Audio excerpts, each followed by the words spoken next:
Hey guys, short video. I'm out here on the range. I got a freshly painted steel target.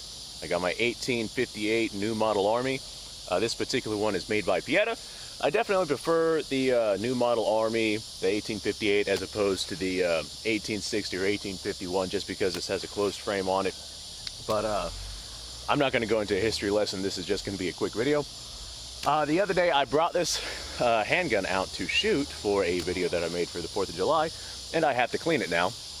And I was going to clean it, and I was like, you know, I don't even know how accurate this thing is or where it, you know, even hits, if I can even manage to hit targets with it. So I'm out here at about 10 yards, steel target down there.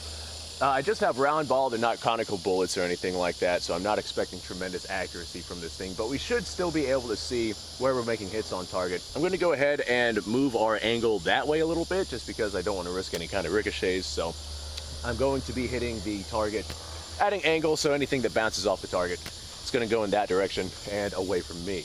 All right, 6 shots. This is 44 caliber, so it's not the 36 caliber. I thought about getting a conversion for this for 45 long Colt or maybe 45 ACP, but I already got that for a Uberti model. So I think I'm going to keep the Pieta actual black powder. So I'm going to go ahead and just send some lead down range here. This is 130 grain bullets. I've only got 20 grain of black powder in this stuff just because I'm here at the range and I don't need anything overly powerful. Well, that did not go off. So I'm just gonna stand here for a second, aiming downrange. All right. Go ahead and cock that and try again. We might have ourselves a little situation here. All right, one more time. There we go, that one fired. I might have a little bit of rust or fouling in the actual nipples of this revolver here, so I'll have to go clean them out, and then I'll recap them and continue this video. But let's see which ones do and do not fire. Unreliability is just kind of a common thing for these handguns whenever those nipples start getting dirty and corroded and whatnot. Well, I think I'm hitting target. Let's send another round. Yeah, I heard the steel on that one. I think this thing's hitting a little bit high because I'm aiming at the bottom of the target, and that's whenever I heard the steel. I'm gonna send another round. Nope, I guess I'm not sending that other round. Let me just stand here for a second. All right, I think we're good. I'm gonna go ahead and clean out these nipples, recap them, and I'll be right back. Anyone curious, 2 hits on target. We are shooting a little bit high. I'm gonna go ahead and repaint that as well, just so I can 100% tell what bullets are what. So that was 3. I guess I'm gonna go clean these nipples and do another 3. All right, I knew that sewing kit I had would come in handy at one point or another.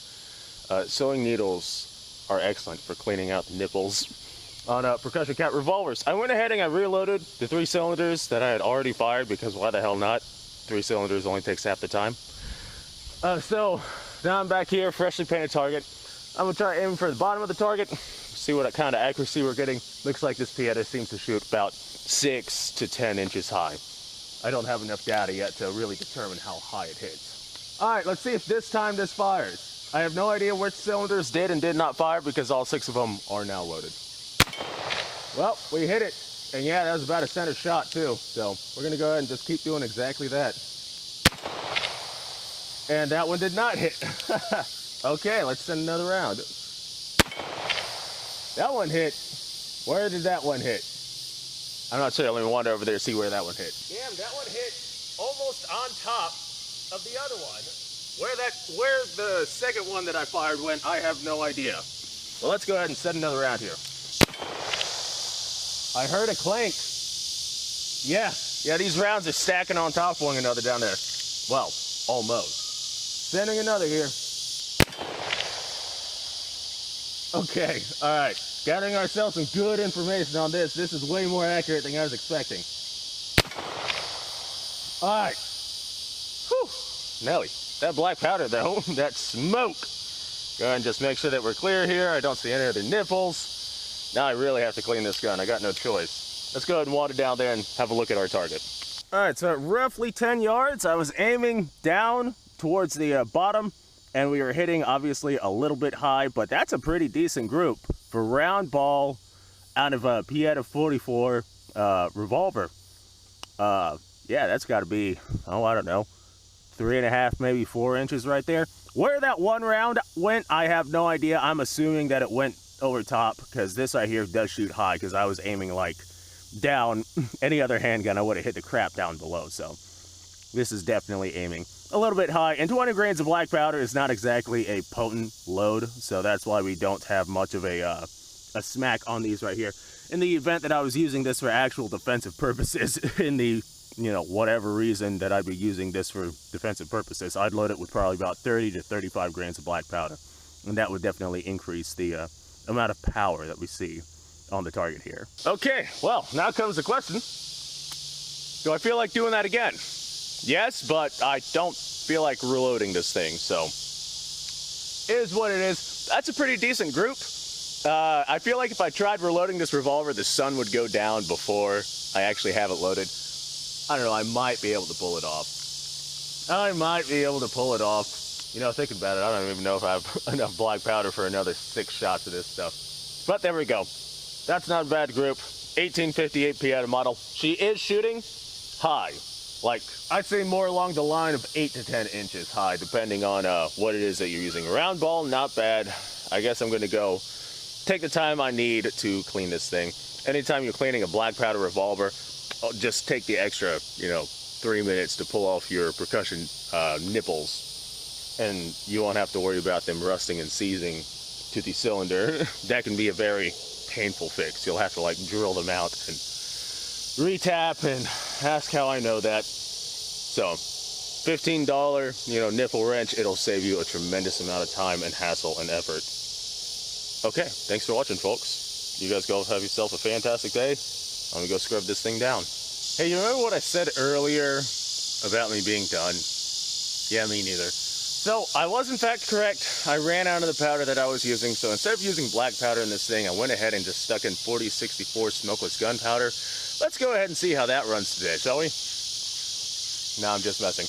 This definitely does not have smokeless powder in it. I bet I got someone in the comments there, though. They're probably like, oh, wait, whoa, what the hell, man? So, I did run out of the powder that I was using. I was using Pyrodex. And I went ahead and got into my stockpile of actual black powder. This is fine ground, 75, 10, 15 percentile mix of all the ingredients for black powder. I don't really want to go into how black powder is made because YouTube is a little iffy on that.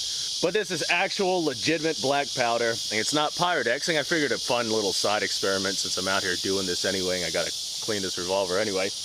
I'm gonna go ahead. I freshly spray painted our target. I'm gonna send more rounds downrange, same round ball ammunition. We're gonna see if the accuracy or point of aim has shifted any. So I'm just gonna aim exactly where I was aiming with the Pyrodex, and we're gonna see what happens with this here black powder. So this is genuine, actual, legitimate black powder. Let's send it. Well, I hit it. Ah, that is much more center than the Pyrodex. That is dead center. Pyrodex was going a little bit to the right. Let's go ahead and send us another round and see if there was just a fluke. All right, that one was a little bit more right, so maybe I was a little quick to jump the gun on that one. I'm noticing that this right here does seem to have a faster burn rate than the Pyrodex does. It's also a lot more fine ground. It just feels like it has more power behind it. Also 20 grains of black powder, so same exact setup as the Pyrodex. Whew, Nelly, but boy does it smell bad. All right, let's keep sending it. People tell me that whenever I cock this thing, I'm supposed to aim it up and cock it. The firing mechanism in this thing is, it's taking some damage, and unless I'm aiming it at the ground, the revolver cylinder won't actually rotate. Damn, we're smacking it though. This right here seems to not fire as high as the Pyrodex does. Okay, one more. I got one more round. Okay. All right, very interesting results. Let's wander down there and have a look at our target. But here's our cylinder. If I'm aiming up or, anywhere that's not directly down, it won't actually revolve the cylinder. The little hand mechanism in there is not functional. So I have to aim it downward and then gravity will pull that hand mechanism into the actual guts of the cylinder there. And I can cock my revolver. Ah, look at that. That is black powder. Genuine black powder right there. All over my fingers. Okay, this one right here, this was 100% me. I pulled that to the left. I felt it. I noticed it as soon as I pulled the trigger. So we have some very interesting results right here. 2 rounds on top of one another right here. 2 rounds on top of one another right here. And then 1 round all the way down here. I think this right here may have been me as well. It's getting dark outside and it was just kind of hard to tell where that front sight was. The sights on these revolvers are not great, so the elevation on this might have been me. If the elevation was, you know, where it normally would be, then it probably would be right about here. So this right here, elevation, we're going to go ahead and call that me as well. But that is very interesting. Whenever I load these projectiles, I always make sure, because they are cast bullets, to load the little casting notch, the little deformity in the round ball. I always make sure to load those in the same position so I get consistent accuracy. And in this particular case, for some reason, for one reason or another, we just had some rounds hit because I was aiming center, some rounds hit directly above, and some rounds hit exceptionally to the right. But they were right on top of one another. So I don't think that right there was me. Just saying. If it was me, then we would have a much greater spread and we wouldn't see rounds right on top of one another like that.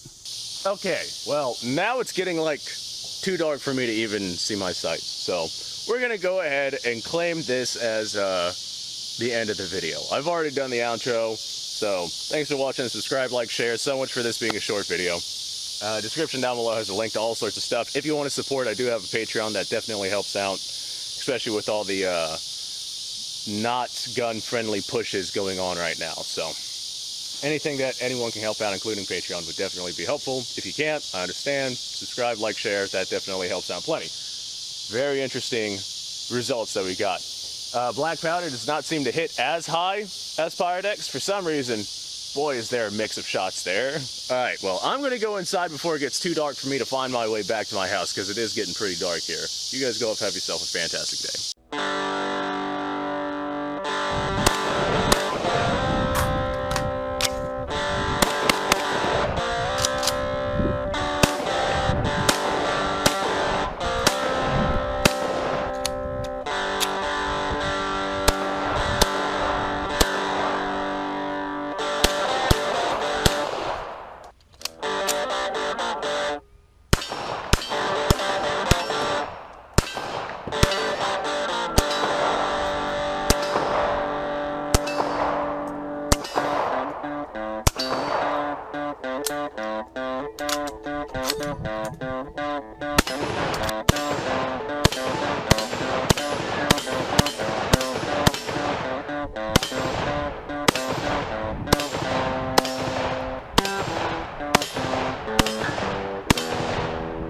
Been a little while since I've done this.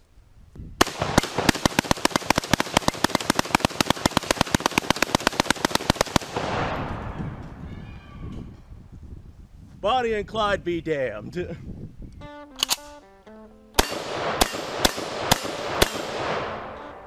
Poor man's Garen.